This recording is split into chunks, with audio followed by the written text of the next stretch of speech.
Good evening. I'm Father Alexander.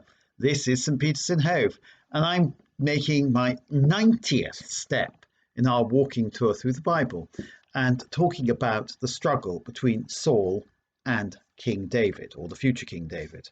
In particular, we're sort of more or less from chapter 21 onwards of the first book of Samuel. But in particular, I want to look at chapters 24 and chapters 26. Why is this such a great story? Well, it is a great story. We're obsessed with stories about the succession. And there are two stories about the succession in the Bible. The first is who is going to succeed King Saul? Will it be David or will it be somebody else? And then, of course, later, who's going to succeed King David?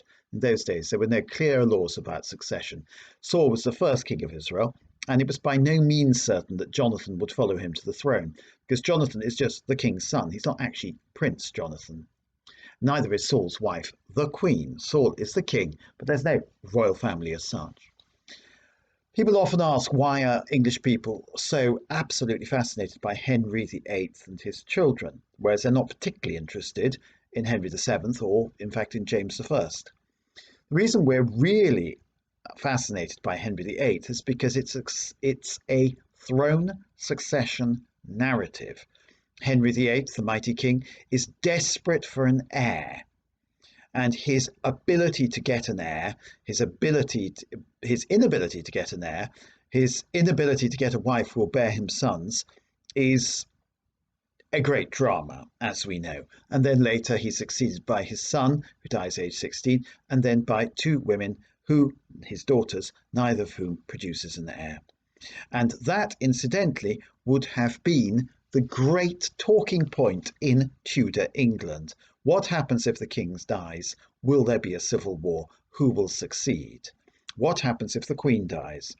And indeed, when Elizabeth I was gravely ill with smallpox, the Privy Council met and decided and had a big argument about who would they proclaim as monarch if she did die. Anyway, in the end, the throne succession narrative sort of petered out with the death of Elizabeth I and the succession of James VI first. He was by then an adult, and that really, being an adult male and her nearest relative, had put to rest the question of who should succeed to the throne. As Elizabeth I herself said, who but our cousin of Scotland? But we just love these stories about succession, and I believe, I haven't seen it on television, there's a series called Succession, which is exactly on this theme. So who's going to succeed?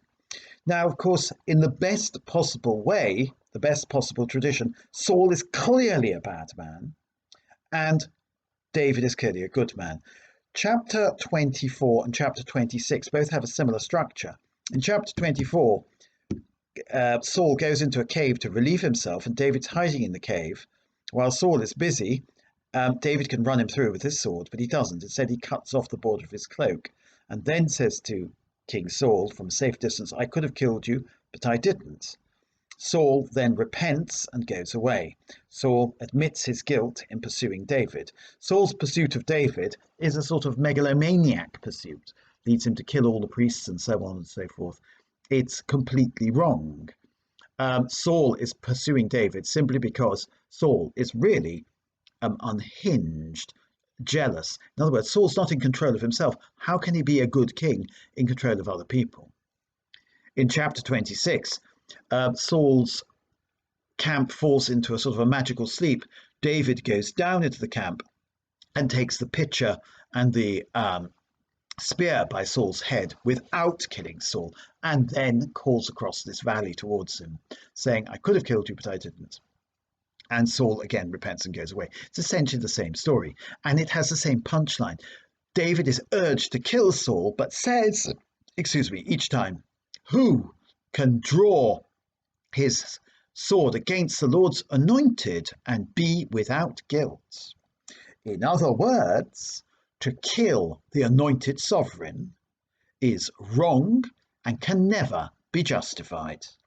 Therefore, bad as Saul is, we have to put up with him until such a time as nature takes its course, or something happens to Saul through the finger of God. This idea that no one can kill the Lord's anointed without incurring terrible guilt, which comes from these passages, this idea was paramount in Tudor England.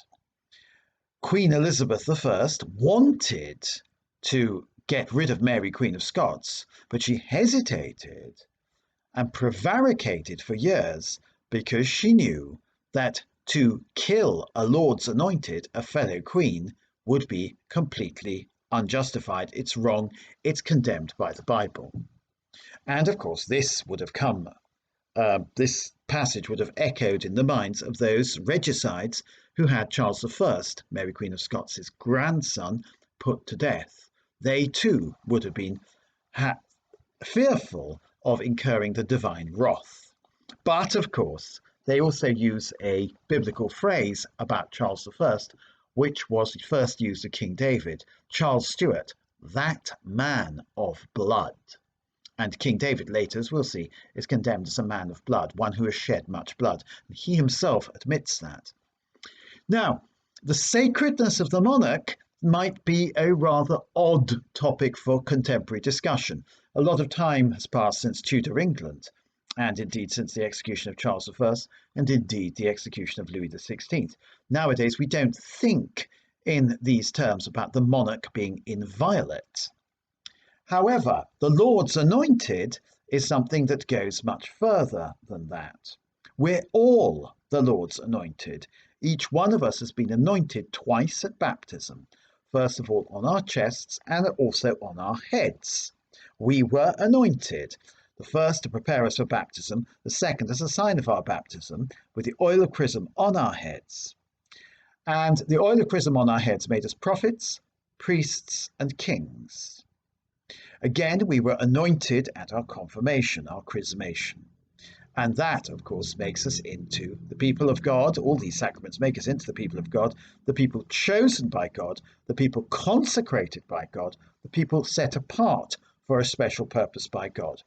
So, the king, Saul, and indeed King David as well, they are anointed ones, specially chosen. But we too, all of us, are anointed ones, specially chosen.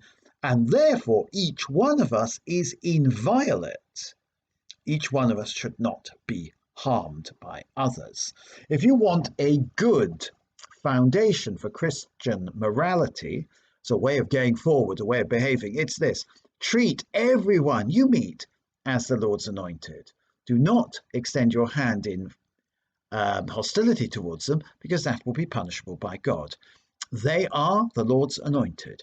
Also, treat yourself as the Lord's anointed. Behave as the Lord's anointed. Behave as a king, one who has been given the administration of earthly goods. And we've all got earthly goods to administer, have we not? One who has, above all, been entrusted with the care of other people and the care of oneself.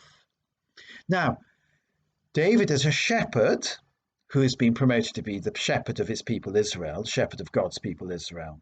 And the shepherd cares for the flock. Saul is also a person who's been promoted to be king of Israel, but Saul cannot even look after himself. Saul is unhinged. Saul is for us a tragic figure, but Saul is also, for the people who wrote this, a contemptible figure, because he's not able to look after himself. So Saul should be overthrown. And indeed, in the middle of these chapters, we have Jonathan coming to David secretly and saying, I know you shall be the king, and I shall be second to you. So David has leadership qualities. Saul has none. Therefore, Saul has to go. Anyway, it's an interesting one, isn't it? It's a brilliant story, but it's also a story that I think enlightens us even today. All the very best. Bye.